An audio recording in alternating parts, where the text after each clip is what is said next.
Up on the surface, the Las Vegas Strip is a monument to extreme economic excess, generating over $15 billion a year in casino revenue. Millions of tourists travel here to experience endless entertainment, actively planning to lose thousands of dollars to the machines before they fly back home. But if you step off the paved streets and descend 7 floors down through the metal drainage grates, you enter a 200-mile subterranean network. This massive underground labyrinth houses a completely separate population. Thousands of people live their entire lives literally beneath the notice of the thriving city above. Down here, there is an absolute absence of sunlight.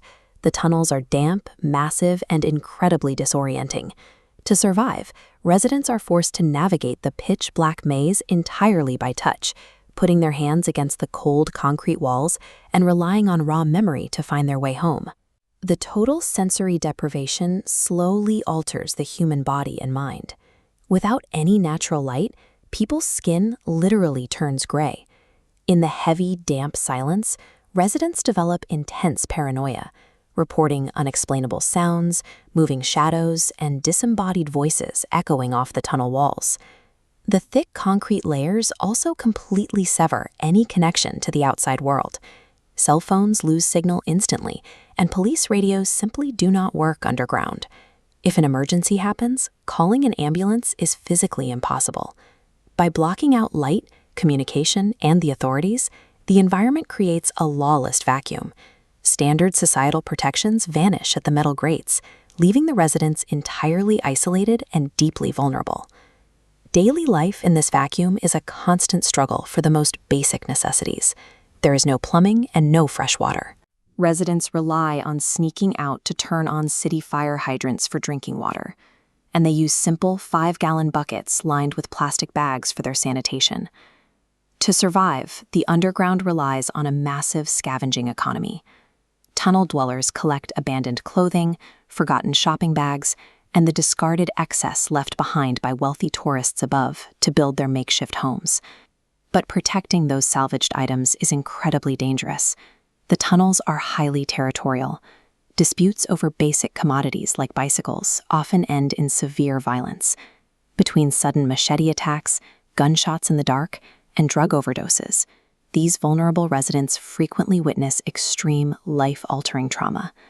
To defend themselves against this constant threat, many form fierce, isolated communities. They band together to look after one another, organizing their salvaged belongings into carefully structured living spaces and underground art studios. Through years of scavenging and mutual protection, a vulnerable resident might finally build a modest material foundation just to survive. But all of that organization means nothing when the real danger arrives. This animated diagram shows a cross-section of the Las Vegas soil, revealing a fatal geological problem. The ground here is an extremely hard, baked desert floor. When it rains, the water cannot soak into the earth naturally. It pools and immediately begins to run off the surface. Because of that severe runoff, a rainstorm happening up to 15 miles away in the mountains spells absolute disaster. The landscape funnels all of that distant water directly into the city's subterranean drainage grid. There is absolutely no early warning system. A perfectly sunny day on the Strip can turn deadly underground in just a matter of minutes. It takes just 10 minutes for the runoff from those mountains to create a rushing water of 8 feet high inside the tunnels. Residents have only moments to escape. Many drown fighting against a violent, muddy current filled with heavy debris, dead animals, and raw sewage that surges through their homes. Surviving the flood physically is only half the battle. The water strips away their beds, their clothes, and their food. In a matter of minutes, the torrent washes away everything they own, completely resetting their material progress to zero. When those raging waters clear, they leave behind a hidden casualty. Along with the blankets and tents, the floods permanently wash away birth certificates, social security cards, and official government IDs. Without a physical ID card, a person instantly hits a bureaucratic brick wall. They cannot legally apply for formal employment, no matter how desperately they want to work their way out of the tunnels. That documentation void completely blocks access to the housing market. You cannot sign a lease, rent an apartment, or pass a basic background check without government paperwork proving who you are. Worst of all, they are barred from accessing the exact state social services designed to help homeless individuals escape the streets. The safety net requires documentation they no longer possess. Losing that physical paperwork translates into legal non-existence.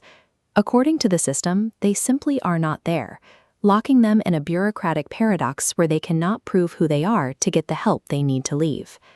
Above ground, millions of people go about their daily lives, driving directly over the heads of the people trapped below. When tunnel residents do surface to look for food or resources, the state treats them as trespassers. They are routinely labeled as undesirables, arrested, and thrown in jail simply for existing on the boulevard. It is a compounding cycle of erasure. The physical isolation of the dark hides them from the world. The violent floods systematically destroy any material stability they build, and the loss of their identity cards strips them of their legal rights. Reaching the surface is only the first step. A true exit requires navigating a labyrinth of legal non-existence and overcoming a systemic cycle designed to keep this population invisible.